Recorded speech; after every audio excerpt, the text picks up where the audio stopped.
Hi friends, मैं हृदय स्वागत करता हूं आपका अपना यूट्यूब चैनल भारद्वाज इलेक्ट्रिकल पर। आज दोस्तों हम इस वीडियो में इलेक्ट्रीशियन ट्रेड के लिए प्रीवियस ईयर क्वेश्चन पेपर लेकर के आए हैं। और यह जो क्वेश्चन पेपर है CPRI central power research institute का जो CPT एग्ज़ाम 31 जुलाई 2023 को हुआ था, जिसमें ट्रेड से रिलेटेड जो आपका इसमें क्वेश्चन पूछे गए थे 40 MCQ थे। तो उस 40 MCQ का इस वीडियो में संपूर्ण हल करने वाले हैं। ठीक है, वीडियो हेल्पफुल रहेगा तो ज़रूर लाइक कर दीजिएगा, अपने दोस्त के साथ शेयर कर दीजिएगा। साथ ही मेरे चैनल पर पहली बार विजिट कर रहे होंगे तो इसी प्रकार का नॉलेजफुल वीडियो पाने के लिए हमारे चैनल को सब्सक्राइब करके हमसे जुड़ सकते हैं। तो आइए फाइनली देख ही लेते हैं। जब स्क्रॉल करते हुए नीचे आइएगा तो आपको एक अलग सेक्शन मिल जाएगा इसका डोमेन नॉलेज के नाम से। ठीक है, तो यहाँ पर आपको ट्रेड से रिलेटेड MCQ देखने को मिल जाएंगे। इसमें जो MCQ है 40 हैं ट्रेड से रिलेटेड, बाकी 60 जो है MCQ नॉन टेक है। ठीक है, अगर आप लोग कमेंट करके बताइएगा तो नॉन टेक पर भी पार्ट वाइज हम वीडियो आप लोगों को प्रोवाइड कर देंगे। तो आज हम इस वीडियो में 40 MCQ को सॉल्व कर देंगे, शानदार तरीका से सॉल्व करेंगे। ठीक है, तो आइए देख लेते हैं क्वेश्चन नंबर 1 में क्या पूछा गया है। क्वेश्चन नंबर 1 में पूछा गया है किसी परिपथ में प्रतिरोध को स्थिर रखने पर और वोल्टेज को दोगुना करने पर धारा का मान क्या प्रभाव पड़ेगा। यानी कि आपसे पूछा गया है कि अगर कोई सर्किट है उसमें हम प्रतिरोध का मान को स्थिर रखेंगे, ठीक है, और वोल्टेज के मान को दोगुना करेंगे तो धारा का मान क्या होगा, ये आपसे पूछा गया। तो इसके भी 4 ऑप्शन दिए गए हैं। जब राइट ऑप्शन चूज कीजिएगा तो इसका राइट ऑप्शन ए के साथ चला जाएगा। ठीक है, ए कैसे आया थोड़ा सा इसके बारे में बता देते हैं। आप सभी लोग ओम्स लॉ पढ़े होंगे, जहाँ पर V बराबर I/R होता है। यहाँ पर अगर R को हम कांस्टेंट रखेंगे, स्थिर रखेंगे, तो यहाँ पर V समानुपाती I आपको मिल जाता है। अगर यहाँ पर वोल्टेज का मान बढ़ाइएगा, दोगुना कीजिएगा, तो धारा का मान में भी दोगुना वृद्धि हो जाएगा, जो कि राइट ऑप्शन ए में दिया हुआ है। अगर वोल्टेज का मान में कमी कीजिएगा तो धारा के मान में भी कमी होगा। तो ये बेहद महत्वपूर्ण क्वेश्चन ही से आप ध्यान में रखिएगा। पहला का राइट ऑप्शन हम ए के साथ चूज किए। ठीक है, तो आइए नेक्स्ट देख लेते हैं क्वेश्चन नंबर 2, जो कि बेहद महत्वपूर्ण है। क्वेश्चन नंबर 2 में पूछा गया है संधारित्र को DC परिपथ में वोल्टता स्रोत से जोड़ने के बाद पूरी अवशोषित कर लिया जाता है, तो परिपथ में धारा का मान क्या होगा। तो अभी हम आपको ऊपर में बताए थे कि धारा जो है वोल्टेज के समानुपाती होती है। ठीक है, तो अगर वोल्टेज को हम किसी सोर्स के द्वारा पूरी अवशोषित कर लेंगे तो धारा का मान भी 0 हो जाएगा, जो कि राइट ऑप्शन बी में दिया हुआ है। बेहद आसान क्वेश्चन ही से आप ध्यान में रखिएगा। ठीक है, आइए नेक्स्ट देख लेते हैं क्वेश्चन नंबर 3। क्वेश्चन नंबर 3 भी बेहद महत्वपूर्ण है और बेहद आसान क्वेश्चन है। क्वेश्चन नंबर 3 में पूछा गया है निम्नलिखित में से कौन सा विकल्प आग की विशेषता के लिए नहीं है, थोड़ा सा ध्यान में रखिएगा। तो इसके भी 4 ऑप्शन दिए गए हैं। जब राइट ऑप्शन चूज कीजिएगा तो यहाँ पर तीसरा का राइट ऑप्शन डी के साथ चला जाएगा। विद्युतीय आग पर काबू पाने के लिए जल जो है सबसे अच्छा साधन नहीं होता है, क्योंकि अगर जल से हम विद्युतीय आग को बुझाएंगे तो वहाँ पर इलेक्ट्रिक शॉक लगने की पूरी संभावना रहती है। तो इस तरह का काम हमको नहीं करना है और यह जो है आग की विशेषता नहीं है। और विद्युतीय आग पर काबू पाने के लिए याद रखिएगा हेलोन टाइप अग्निशामक यंत्र का प्रयोग करते हैं। सबसे उपयुक्त हेलोन टाइप माना जाता है। ठीक है, तो तीसरा का राइट ऑप्शन फिलहाल हम विजन डी के साथ चूज किए। ठीक है, तो आइए हम नेक्स्ट देख लेते हैं क्वेश्चन नंबर 4, जो कि बेहद महत्वपूर्ण है। क्वेश्चन नंबर 4 में पूछा गया है फिक्सर ज्वाइंट का उपयोग मुख्य रूप से डॉट डॉट के लिए किया जाता है। ठीक है, तो फिक्सर ज्वाइंट का अन्य जो नाम होता है टी ज्वाइंट होता है, इसे आप ध्यान में रखिएगा। और इसका उपयोग हम कहाँ पर करते हैं ये आपसे पूछा गया है। तो इसके भी 4 ऑप्शन दिए गए हैं। जब राइट ऑप्शन चूज कीजिएगा तो टी ज्वाइंट का उपयोग हम शाखा लाइन को मुख्य लाइन में जोड़ने के लिए करते हैं, जबकि केबल की लंबाई का विस्तार हेतु हम वेस्टर्न यूनियन ज्वाइंट का उपयोग करते हैं। इसे भी आप ध्यान में रखिएगा। ठीक है, तो चौथा का राइट ऑप्शन हम बी के साथ चूज किए। आइए नेक्स्ट देख लेते हैं क्वेश्चन नंबर 5। क्वेश्चन नंबर 5 में पूछा गया है विद्युत धारा प्रवाहित करके किसी अन्य पदार्थ पर धातु की परत जमा करने की प्रक्रिया को क्या कहा जाता है। तो इसके भी 4 ऑप्शन दिए गए हैं। जब राइट ऑप्शन चूज कीजिएगा तो उस प्रक्रिया को जो हम कहते हैं विद्युत लेपन कहते हैं। विद्युत लेपन एक ऐसी प्रक्रिया है जिसमें हम विद्युत धारा को प्रवाहित करके अन्य पदार्थ के धात्विक परत को इस पर चढ़ाते हैं। ठीक है, तो उस प्रक्रिया को हम विद्युत लेपन के नाम से जानते हैं। 5वां का राइट ऑप्शन डी के साथ चला जाएगा। ठीक है, तो आइए नेक्स्ट देख लेते हैं क्वेश्चन नंबर 6, जो कि बेहद महत्वपूर्ण है। क्वेश्चन नंबर 6 में पूछा गया है विद्युत उपकरण और मशीनरी पर BIS चिन्ह डॉट डॉट प्रकार के मानक का अनुपालन को इंगित करता है। यानी कि जितने भी विद्युत उपकरण होते हैं और मशीन होते हैं, विद्युत मशीन, उस पर BIS का चिन्ह लगा होता है, यह किसको इंगित करता है, ठीक है। तो इसके भी 4 ऑप्शन दिए गए हैं। जब राइट ऑप्शन चूज कीजिएगा तो छठा का राइट ऑप्शन बी के साथ चला जाएगा। यह जो इंगित करता है राष्ट्रीय गुणवत्ता का मानक का स्टैंडर्ड के बारे में बताता है। BIS जो पहले था वो ISI का ही रूप था, लेकिन जब से पाकिस्तान में आतंकी संगठन ISI बना तो इसका नाम में परिवर्तन करके BIS बना दिया गया। और BIS का स्थापना कब हुआ था इसे भी आप ध्यान में रखिएगा, कभी कभी पूछ देता है। 23 दिसंबर 1986 का इसका स्थापना हुआ था, ठीक है। तो फिलहाल हम छठा का राइट ऑप्शन अभी बी के साथ चूज किए, इसे आप ध्यान में रखिएगा, ठीक है। तो आइए नेक्स्ट देख लेते हैं क्वेश्चन नंबर 7, जो कि बेहद महत्वपूर्ण है। क्वेश्चन नंबर 7 में पूछा गया है वोल्टा शब्द का उपयोग डॉट डॉट मापने के लिए किया जाता है। तो इसके भी 4 ऑप्शन दिए गए हैं। 4 ऑप्शन में से जब राइट ऑप्शन चूज कीजिएगा तो 7वां का राइट ऑप्शन बी के साथ चला जाएगा।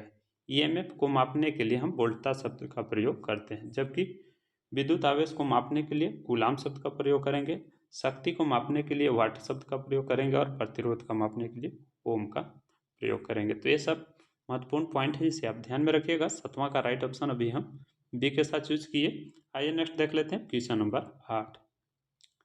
क्वेश्चन नंबर 8 भी बेहद महत्वपूर्ण है। यहाँ पर आपसे 8वां में पूछा गया क्वेश्चन नंबर 8 में दो चालक के बीच को जोड़ने की प्रक्रिया को कहा जाता है। तो इसके भी 4 ऑप्शन दिए गए हैं। दो चालक को जब कंडक्टर को आपस में जोड़ा जाता है तो उस जोड़ने की प्रक्रिया को हम जम्फरिंग के नाम से जानते हैं। तो राइट ऑप्शन 8वां का डी के साथ चूज किए, इसे आप ध्यान में रखिएगा, ठीक है। तो आइए नेक्स्ट क्वेश्चन देख लेते हैं 9, जो कि बेहद महत्वपूर्ण है। क्वेश्चन नंबर 9 में पूछा गया है LED के संबंध में निम्नलिखित में से कौन सा कथन गलत है, ठीक है। तो कौन सा कथन गलत है ये आपको बताना है। तो इसके भी 4 ऑप्शन दिए गए हैं। जब राइट ऑप्शन चूज कीजिएगा तो 9वां का राइट ऑप्शन ए के साथ चला जाएगा। LED के संबंध में जो कथन इसमें गलत दिया हुआ है, यहाँ पर ए ऑप्शन दिया गया है, जो कि बोला गया है इसमें कि LED प्रदीप्ति ट्यूब की तुलना में अधिक बिजली खपत करती है। प्रदीप्ति ट्यूब का मतलब जो होता है यहाँ पर गैस डिस्चार्ज लैंप के बारे में पूछा गया है, तो ऐसा नहीं है। LED जो है इसकी तुलना में कम बिजली खपत करता है, तो यही कथन गलत है। राइट ऑप्शन यहाँ पर 9वां का हम ए के साथ चूज किए। तो आइए नेक्स्ट देख लेते हैं क्वेश्चन नंबर 10, जो कि बेहद महत्वपूर्ण है, बेहद आसान क्वेश्चन है। यहाँ पर एक क्वेश्चन मेगर से पूछा गया है और पूछा गया है इसमें से कि मेगर का उपयोग डॉट डॉट मापने के लिए किया जाता है। तो इसके भी 4 ऑप्शन दिए गए हैं। जब राइट ऑप्शन चूज कीजिएगा तो 10वां का राइट ऑप्शन बी के साथ चला जाएगा। मेगर का उपयोग हम तार का क्षरण और भू प्रतिरोध मापने के लिए करते हैं। तो राइट ऑप्शन 10वां का हम बी के साथ चूज करेंगे। और मेगर के द्वारा हम 1 मेगा ओम तक माप ले सकते हैं, ठीक है। तो 1 मेगा ओम तक इसके द्वारा माप ले सकते हैं। और मेगर में जो लगा हैंडल होता है उसको हम 150 RPM की दर से घुमाना चाहिए, तभी एक अच्छा रीडिंग, एक अच्छा वैल्यू देता है, सही वैल्यू, सटीक वैल्यू, ठीक है। तो 10वां का राइट ऑप्शन अभी हम बी के साथ चूज किए, बाकी पॉइंट को आप ध्यान में रखें। तो आइए नेक्स्ट क्वेश्चन देख लेते हैं 11, जो कि बेहद महत्वपूर्ण है। क्वेश्चन नंबर 11 में पूछा गया है परावर्तन के नियम के अनुसार आपतन कोण डॉट डॉट के कोण के बराबर होता है। तो आप 10वीं कक्षा में इसके बारे में साइंस में पढ़े होंगे। आपतन कोण जो है परावर्तन कोण के बराबर होता है। तो 11 का राइट ऑप्शन डी के साथ चूज करेंगे। और प्रकाश के परावर्तन का 2 नियम थे, ठीक है। पहला नियम जो है आपतित किरण आपतन बिंदु पर खींचा गया अभिलंब और परावर्तित किरण सभी तीनों एक ही तल में होते हैं। दूसरा इसका नियम है आपतन कोण परावर्तन कोण के बराबर होता है। तो ये दोनों नियम आपको ध्यान में रखने होंगे। प्रकाश परावर्तन के 2 नियम है, ठीक है। फिलहाल हम 11 का राइट ऑप्शन डी के साथ चूज किए, ठीक है। तो आइए नेक्स्ट देख लेते हैं क्वेश्चन नंबर 12, जो कि बेहद महत्वपूर्ण है। क्वेश्चन नंबर 12 में पूछा गया है कट आउट या संतृप्त अवस्था में ट्रांजिस्टर का उपयोग करने पर मुख्य रूप से डॉट डॉट का कार्य करता है, ठीक है। तो इसके भी 4 ऑप्शन दिए गए हैं। जब राइट ऑप्शन चूज कीजिएगा तो 12 का राइट ऑप्शन जो है डी के साथ चला जाएगा। कट ऑफ या सेचुरेटेड अवस्था में जो ट्रांजिस्टर का जो है एक स्विच के भांति कार्य करने लगता है। तो राइट ऑप्शन यहाँ पर हम डी के साथ चूज करेंगे। और ट्रांजिस्टर का जो अन्य नाम होता है BJT होता है, जिसको हम बाइपोलर जंक्शन ट्रांजिस्टर के नाम से जानते हैं। तो इसे भी ध्यान में रखिएगा। और यह जो होता है धारा नियंत्रक युक्ति होता है, जिसमें एमीटर, बेस और कलेक्टर होते हैं, ठीक है। तो फिलहाल हम 12 का राइट ऑप्शन डी के साथ चूज किए। तो आइए नेक्स्ट देख लेते हैं क्वेश्चन नंबर 13, जो कि बेहद महत्वपूर्ण है। क्वेश्चन नंबर 13 में पूछा गया है कार्बन डाइऑक्साइड युक्त अग्निशामक यंत्र का प्रयोग किया जाता है। तो यानी कि CO2 का हम कहाँ प्रयोग करते हैं। तो इसके भी 4 ऑप्शन दिए गए हैं। जब राइट ऑप्शन चूज कीजिएगा तो विद्युतीय आग को बुझाने के लिए हम कार्बन डाइऑक्साइड का उपयोग करते हैं। इसके अलावा अगर आपको हेलोन टाइप का अग्निशामक यंत्र मिल जाएगा तो बेहद यह उपयुक्त होता है विद्युतीय आग को बुझाने के लिए। तो ये ऑप्शन के अकॉर्डिंग 13 का राइट ऑप्शन हम सी के साथ चूज किए, इसे आप ध्यान में रखिएगा। ठीक है, आइए नेक्स्ट देख लेते हैं क्वेश्चन नंबर 14, जो कि बेहद महत्वपूर्ण है। क्वेश्चन नंबर 14 में पूछा गया है, कोई बाहरी वोल्टता प्रयुक्त न किए जाने पर पीएन जंक्शन पर क्या होता है। तो इसके भी 4 ऑप्शन दिए गए हैं। जब राइट ऑप्शन चूज कीजिएगा तो 14 का राइट ऑप्शन बी के साथ चला जाएगा, जंक्शन पर एक अवक्षय परत बन जाता है। ठीक है, तो राइट ऑप्शन हम यहाँ पर 14 का बी के साथ चूज किए। ठीक है, क्वेश्चन नंबर 15 भी बेहद महत्वपूर्ण है और बेहद आसान क्वेश्चन है। यहाँ पर आपसे पूछा गया है, निम्नलिखित में से कौन सा विकल्प अच्छे विद्युत रोधी के रूप में कार्य करता है। तो यहाँ पर इंसुलेटर के रूप में जो कार्य करता है अवरक कार्य करता है, बाकी चांदी, तांबा और लोहा ये जो है गुड कंडक्टर के अंतर्गत आते हैं। तो इसे आप ध्यान में रखिएगा। यहाँ पर विद्युत रोधी पूछा गया है, इसलिए यहाँ पर मई का राइट ऑप्शन होगा। ठीक है, तो आइए नेक्स्ट क्वेश्चन देख लेते हैं 16, जो कि बेहद महत्वपूर्ण है। क्वेश्चन नंबर 16 में पूछा गया है, भारत में विद्युत प्लग और सॉकेट आउटलेट के लिए कौन सा BIS मानक लागू होता है। तो इसके भी 4 ऑप्शन दिए गए हैं। जब राइट ऑप्शन चूज कीजिएगा तो 16 का राइट ऑप्शन सी के साथ चला जाएगा। इंडियन स्टैंडर्ड के अनुसार विद्युतीय प्लग सॉकेट आउटलेट के लिए BIS द्वारा जो IS का 1293 नियम लागू होता है। ठीक है, जो कि 250 वोल्ट और 16 एम्पियर रेटेड घरेलू उद्देश्य के लिए किया जाता है। ठीक है, तो 16 का राइट ऑप्शन हम सी के साथ चूज करेंगे, इसे आप ध्यान में रखिएगा। ठीक है, तो आइए नेक्स्ट देख लेते हैं क्वेश्चन नंबर 17, जो कि बेहद महत्वपूर्ण है और यहाँ पर एक सूची दिया हुआ है, इसको मिला करके आपको बताना है। ठीक है, तो सूची 1 और सूची 2 दो यहाँ पर दिया हुआ है, जैसा कि देख पा रहे होंगे, और 4 इधर दिए हुए हैं और 4 दोनों तरफ चर करके दिए हुए हैं। तो इसको मिलान करना है। आइए देख लेते हैं। विद्युत रासायनिक सेल जो होता है वो रासायनिक अभिक्रिया करता है, तो रासायनिक अभिक्रिया इसको हम इसके साथ मिला देंगे। ठीक है, सौर ऊर्जा जो होता है वो प्रकाशीय वोल्टीय प्रभाव पर सिद्धांत पर कार्य करता है, तो इसका हम डी के साथ चूज कर लेंगे। बाकी यहाँ पर विद्युत चुंबकीय प्रेरण जो होती है वो विद्युतीय वाहक बल पर मिलाएंगे, और विद्युत केंद्र जो होता है जीवाश्म ईंधन यानी कि कोयला वगैरह से इसे निर्माण कर सकते हैं। तो इस तरह से इसको हम मिलान कर लिए। ठीक है, तो यहाँ पर पहला का राइट ऑप्शन जो है किसके साथ चूज किए हैं, बी के साथ। तो ऐसा ऑप्शन में एक ही जो है दिया हुआ है, जैसा कि देख पा रहे हैं। राइट ऑप्शन यहाँ पर ए वाला हो जाएगा। ठीक है, और यह जो है कौन सा ऑप्शन में दिया गया है, ये ऑप्शन, तो ये ऑप्शन यहाँ पर 3 नंबर में दिया गया है, जैसा कि देख पा रहे हैं। राइट ऑप्शन यहाँ पर हम सी के साथ चूज करेंगे, इसे आप ध्यान में रखिएगा। बेहद आसान क्वेश्चन है, आप इस PDF को डाउनलोड करके अच्छे से इसे रीड भी कर सकते हैं। अगर आप इसे डाउनलोड करना चाहते हैं तो हमारा टेलीग्राम ग्रुप का लिंक जो है इसी वीडियो का डिस्क्रिप्शन में दिया हुआ है, वहाँ से आप सीधे डाउनलोड कर पाएंगे। ठीक है, तो आइए अब नेक्स्ट देख लेते हैं क्वेश्चन नंबर यहाँ पर 18, जो कि बेहद महत्वपूर्ण है। क्वेश्चन नंबर 18 में पूछा गया है, विद्युत रासायनिक सेल में लवण सेतु का उपयोग करने का क्या तर्कधार है। ठीक है, तो इसके भी 4 ऑप्शन दिए गए हैं। जब राइट ऑप्शन चूज कीजिएगा तो 18 का राइट ऑप्शन जो है यहाँ पर डी के साथ चला जाएगा। विद्युत अपघट्य के मिश्रण को रोकने के लिए हम लवण सेतु का उपयोग करते हैं। ठीक है, तो 18 का राइट ऑप्शन डी के साथ चला। तो आइए नेक्स्ट देख लेते हैं क्वेश्चन नंबर 19, जो कि बेहद महत्वपूर्ण है और बेहद ये भी क्वेश्चन आसान है। यहाँ पर आपसे पूछा गया है, विद्युतीय प्रतिरोध के संबंध में निम्नलिखित में से कौन सा कथन सत्य है। ठीक है, तो इसके भी 4 ऑप्शन दिए गए हैं। जब राइट ऑप्शन चूज कीजिएगा तो 19 का राइट ऑप्शन जो है बी के साथ चला जाएगा। पहला और दूसरा कथन यहाँ पर सत्य है। तो आइए नेक्स्ट देख लेते हैं क्वेश्चन नंबर 20, जो कि बेहद महत्वपूर्ण है। क्वेश्चन नंबर 20 में पूछा गया, निम्नलिखित में से सही वाक्य का चयन कीजिए। तो इसके भी 4 ऑप्शन दिए गए हैं। जब राइट ऑप्शन चूज कीजिएगा तो 20वां का राइट ऑप्शन बी के साथ चला जाएगा।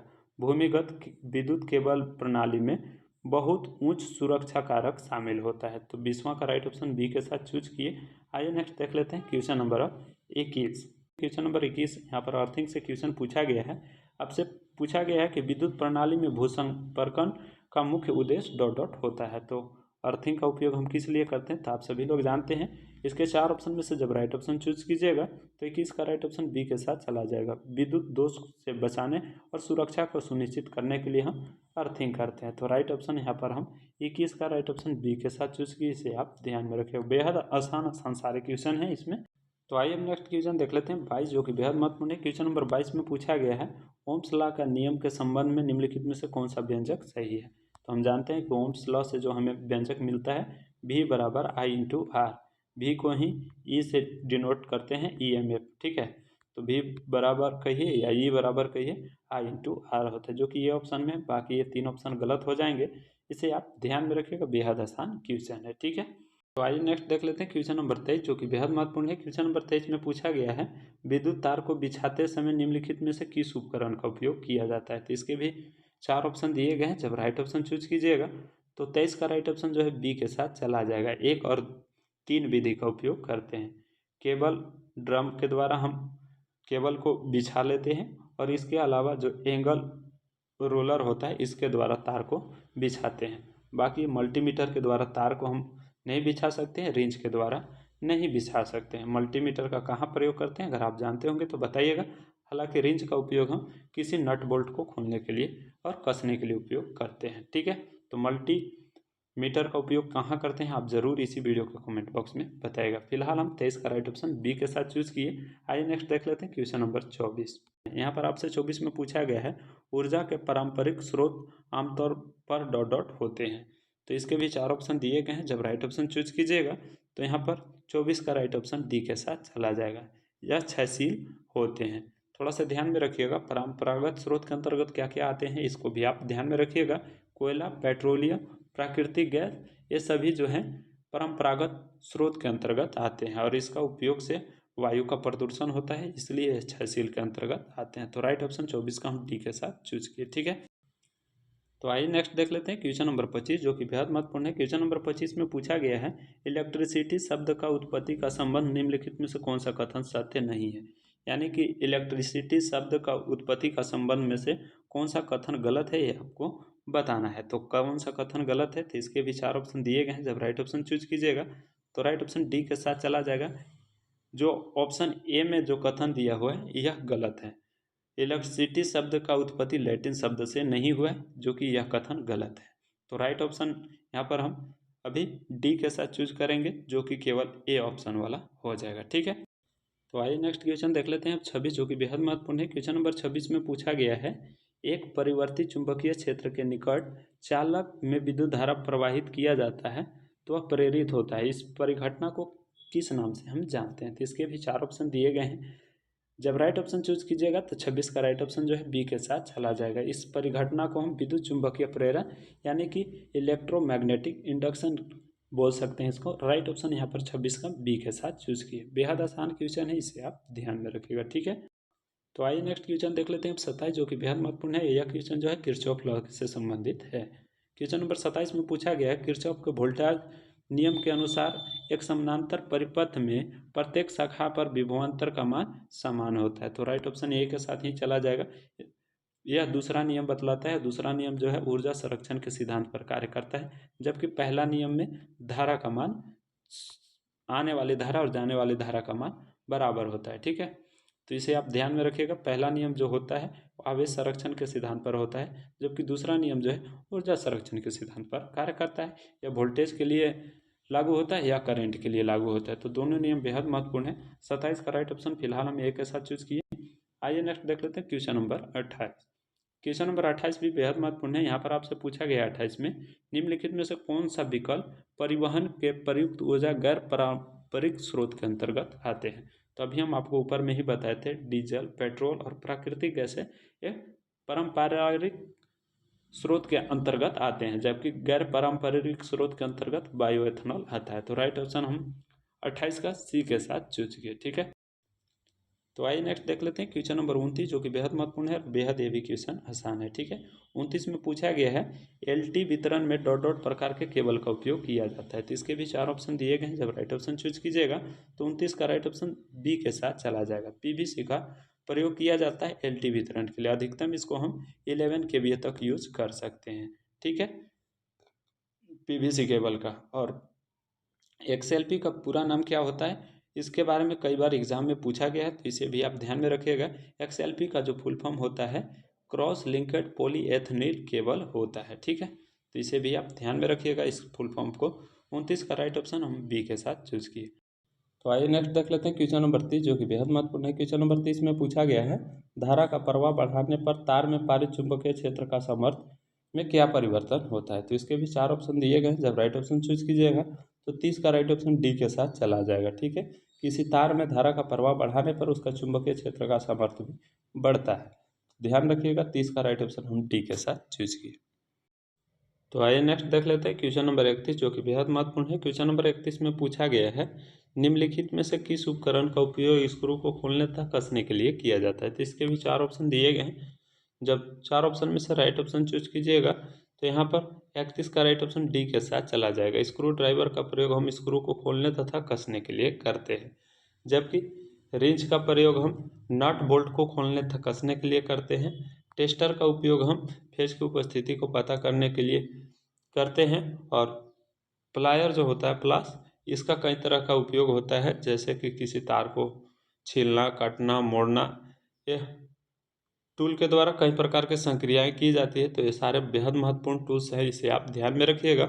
फिलहाल हम 31 का राइट ऑप्शन डी के साथ चूज किए। आइए नेक्स्ट देख लेते हैं क्वेश्चन नंबर 32। ठीक है, क्वेश्चन नंबर 32 भी बेहद महत्वपूर्ण है और बेहद आसान क्वेश्चन है। यहाँ पर आपसे पूछा गया 32 में निम्नलिखित में से कौन सा विकल्प एक प्रकार का परिपथ नहीं है। ठीक है, तो ये 4 ऑप्शन इसके भी दिए हुए हैं। जब 4 ऑप्शन में से राइट ऑप्शन चूज कीजिएगा तो 32 का राइट ऑप्शन सी के साथ चला जाएगा। विवर्तित जो है एक प्रकार का परिपथ का प्रकार नहीं है। विवर्तित का मतलब होता है ट्विस्ट। ट्विस्ट प्रकार का कोई सर्किट नहीं होता है, जबकि समानांतर सर्किट होता है, मुक्त सर्किट होता है, क्लोज सर्किट होता है। तो ध्यान रखिएगा, 32 का राइट ऑप्शन सी के साथ चला गया। तो आइए नेक्स्ट देख लेते हैं क्वेश्चन नंबर 33, जो कि बेहद महत्वपूर्ण है। क्वेश्चन नंबर 33 में पूछा गया है, सामान्यतः एक विद्युत जनरेटर डॉट डॉट के आधार पर कार्य करता है, यानी कि जनरेटर किस सिद्धांत पर कार्य करता है, ये आपसे पूछा गया। तो इसके भी 4 ऑप्शन दिए गए हैं और बेहद आसान क्वेश्चन है ये। यहाँ पर इसका राइट ऑप्शन सी के साथ चला जाएगा। जनरेटर हो, चाहे ट्रांसफार्मर हो, मोटर हो, ठीक है, अल्टरनेटर हो, ये सभी फैराडे के विद्युत चुंबकीय प्रेरण के सिद्धांत पर कार्य करते हैं। ठीक है, तो यहाँ पर हम 33 का राइट ऑप्शन सी के साथ चूज करेंगे। तो आइए नेक्स्ट देख लेते हैं क्वेश्चन नंबर 34, जो कि बेहद महत्वपूर्ण है। क्वेश्चन नंबर 34 में पूछा गया है, भूसंपर्कन इलेक्ट्रोड के लिए प्रायः किस पदार्थ का उपयोग किया जाता है। इसके भी 4 ऑप्शन दिए गए हैं। जब राइट ऑप्शन चूज कीजिएगा तो 34 का राइट ऑप्शन बी के साथ चला जाएगा। अर्थिंग के लिए जो हम उपयोग करते हैं पदार्थ का, वो इलेक्ट्रोड के रूप में तांबा का प्रयोग करते हैं। अगर तांबा के अलावा अगर ऑप्शन आपसे पूछा जाएगा तो ध्यान रखिएगा जीआई का भी यूज किया जाता है, लेकिन यहाँ पर जीआई ऑप्शन में नहीं है। और बेहतर जो होता है कॉपर ही होता है, ध्यान में रखिएगा। 34 का राइट ऑप्शन हम बी के साथ चूज। तो आइए नेक्स्ट देख लेते हैं क्वेश्चन नंबर 35, जो कि बेहद महत्वपूर्ण है। क्वेश्चन नंबर 35 में पूछा गया है, निम्नलिखित कथन में से सही कथन का चयन कीजिए। ठीक है, तो इसके भी 4 ऑप्शन दिए गए हैं। जब राइट ऑप्शन चूज कीजिएगा तो 35 का राइट ऑप्शन बी के साथ चला जाएगा। 1 और 3 कथन है वो सही कथन है। ठीक है, 2 कथन जो है ये गलत है। आइए देख लेते हैं कथन में क्या क्या दिया हुआ है, थोड़ा सा पढ़ लेते हैं। पहला कथन दिया हुआ है, फैराडे विद्युत चुंबकीय प्रेरण के नियम पर जनरेटर कार्य करता है। बिल्कुल सही है, अभी हम आपको ऊपर में बताएं। और तीसरा कथन क्या कहता है, यांत्रिक ऊर्जा को विद्युत ऊर्जा में रूपांतरित करने के लिए विद्युत जनरेटर का उपयोग किया जाता है। तो ये भी कथन सही है।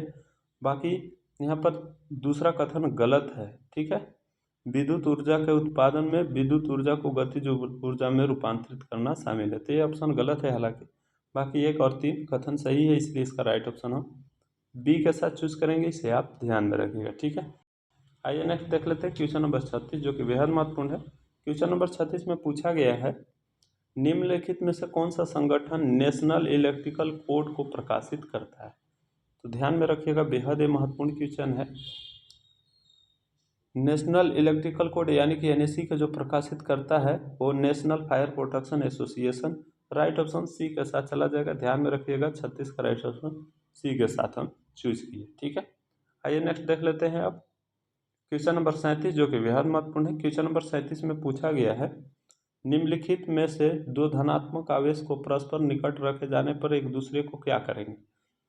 तो बेहद आसान ये भी क्वेश्चन है। हम जानते हैं कि 2 समान आवेश या 2 समान चुंबक को अगर समान पोल को एक साथ लाएंगे और निकट लाएंगे तो दोनों एक दूसरे को क्या करते हैं, प्रतिकर्षित करते हैं। जबकि अगर असमान होगा, एक प्लस होगा एक माइनस होगा, तो एक दूसरे को आकर्षित करेंगे। समान समान होगा तो ये एक दूसरे को प्रतिकर्षित करते हैं। तो राइट ऑप्शन अभी हम 37 का सी के साथ चूज किए, इसे आप ध्यान में रखिएगा। तो आइए नेक्स्ट देख लेते हैं क्वेश्चन नंबर 38, जो कि बेहद महत्वपूर्ण है। क्वेश्चन नंबर 38 में पूछा गया है, विद्युत सुरक्षा में भूसंपर्कन किस प्रकार का योगदान करता है, यानी कि जो हम अर्थिंग करते हैं उसका मुख्य उद्देश्य क्या होता है। तो इसके भी 4 ऑप्शन दिए गए हैं। जब राइट ऑप्शन चूज कीजिएगा तो 38 का राइट ऑप्शन डी के साथ चला जाएगा। अर्थिंग जो होता है विद्युत के खतरे से हमें बचाता है, यानी कि यह खतरा को कम करता है। तो राइट ऑप्शन हम यहाँ पर 38 का डी के साथ चूज किए, बाकी ऑप्शन सारे गलत हो जाएंगे। ठीक है, तो आइए नेक्स्ट देख लेते हैं क्वेश्चन नंबर 39, जो कि बेहद महत्वपूर्ण है। क्वेश्चन नंबर 39 में पूछा गया है विद्युत लेपन के संबंध में निम्नलिखित में से कौन सा कथन गलत है। ध्यान में रखिएगा, यहाँ पर गलत कथन को चयन करना है। तो इसके भी 4 ऑप्शन दिए गए। जब राइट ऑप्शन चूज कीजिएगा तो 39 का राइट ऑप्शन सी के साथ चला जाएगा। लेपित की जाने वाली धातु का उपयोग विद्युत अपघटनी के सेल में एनोड के रूप में किया जाता है। यही कथन गलत है, जो कि राइट ऑप्शन सी में है। तो आइए नेक्स्ट देख लेते हैं क्वेश्चन नंबर 40, जो कि बेहद महत्वपूर्ण है और यह क्वेश्चन इस वीडियो का आखिरी क्वेश्चन है। ठीक है, तो देख लेते हैं 40 में पूछा गया है क्या निम्नलिखित में से कौन सा विकल्प केबल का प्रमुख घटक नहीं है। तो इसके भी 4 ऑप्शन दिए गए हैं और 4 ऑप्शन में से जब राइट ऑप्शन चूज कीजिएगा तो यहाँ पर सी के साथ चला जाएगा। योजक जो होता है केबल का घटक नहीं होता है, बाकी इंसुलेशन, कंडक्टर और ये सेफ्टी जो है ये होते हैं। तो राइट ऑप्शन 40 का हम सी के साथ चूज की, इसे आप ध्यान में रखिएगा। तो ये छोटा सा वीडियो था इसके ऊपर। अगर वीडियो हेल्पफुल रहा होगा तो जरूर लाइक कर दीजिएगा, अपने दोस्त के साथ शेयर कर दीजिएगा। ठीक है, तो मिलते हैं फिर नेक्स्ट वीडियो में नई जानकारी के साथ। तब तक के लिए अपना ख्याल रखें। जय हिंद।